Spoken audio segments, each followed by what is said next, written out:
Hello, my name is Yogendra Joshi. I welcome you to the fourth tutorial of macro photography. In this tutorial, we are going to talk about some cool stuff, diffusers, and starting with the simplest ones to the most complicated ones. I'm sure you will enjoy this.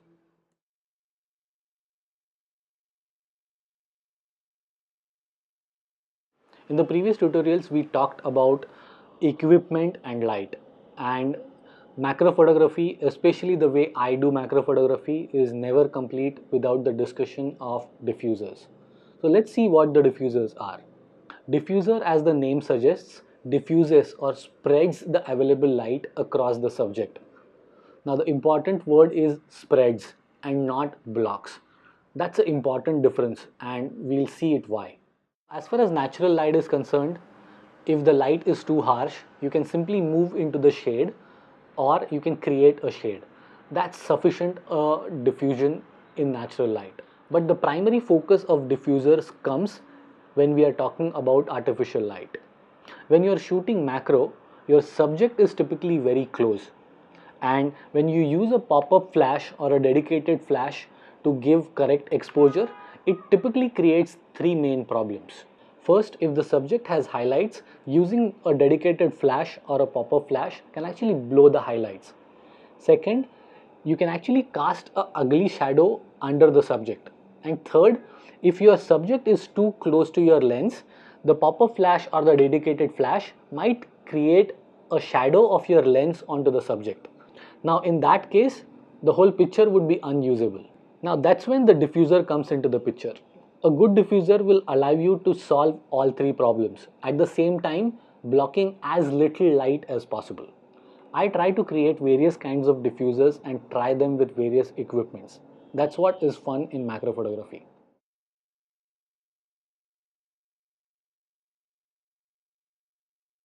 Now let me start with what I call a bazooka diffuser. Now this is my most beloved piece of equipment for last 6 years. I made this in 2010 and it's still sturdy. Now I don't use it that often once I started using a dedicated flash, but even now if I'm feeling lazy and if I'm using pop-up flash, I turn to the bazooka diffuser. Now let's see why I created this diffuser.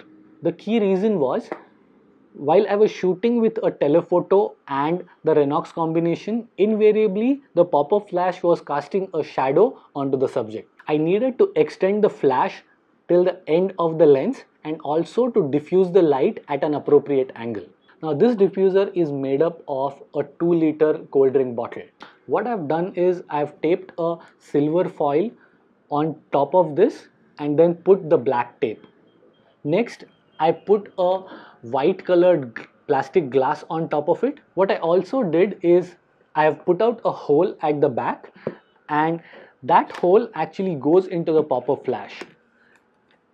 And this way I am able to extend the light directly in front of the lens. Now when I made this, the first problem I faced is the diffuser kept falling off and I did two things to fix it. First, I took a simple medicine cap and put it at the bottom so that it rests well on my lens. I also created a hinge at the back and this allows the diffuser to be attached directly to the pop-up flash. Now over the years I have been able to make some really lovely images with just this setup.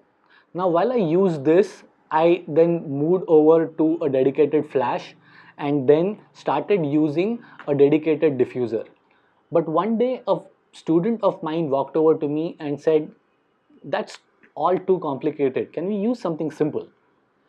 And well, yes, you can use something simple.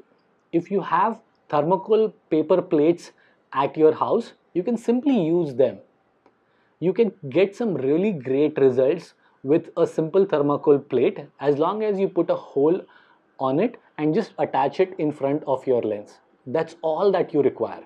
You can use that with the pop-up flash or with a dedicated flash. One thing about the thermocol plates, they're generally too flimsy. So you tend to break them and keep making them. So there has to be a better solution, and there is one. I recently created another diffuser with just a piece of plastic. This is a semi-transparent piece of plastic used in binding. I created a simple groove on this plastic so that it fits on top of my lens. I also used an elastic that will help me fit it to a dedicated flash. Now this is how the whole setup looks like.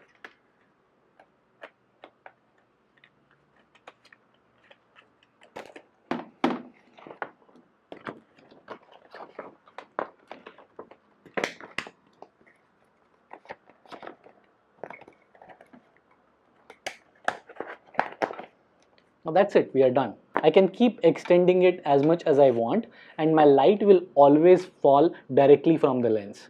Now let's look at another tiny design. I needed something that would fit in the tiny bag in which I keep my SX50.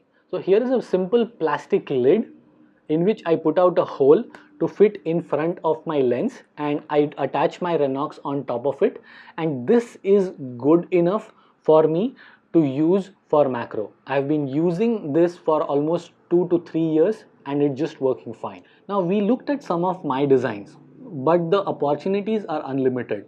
If you just Google with macro DIY diffusers, you will get hundreds and hundreds of designs. I would strongly recommend you to go and check some of them and try to make your own diffuser. That's really worth it.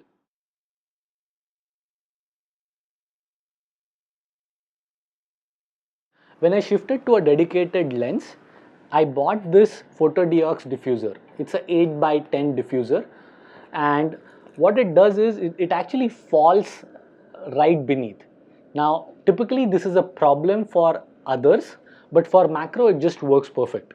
You can also get some diffusers for the twin flashes if you have dedicated flashes to use. So that's my story about the diffusers. I hope you liked some of it, and I would strongly encourage you to make your own diffusers as I said in the past. Now that we have looked at various equipment, lights and diffusers, in the next tutorial we are going to talk about magic angle in macro.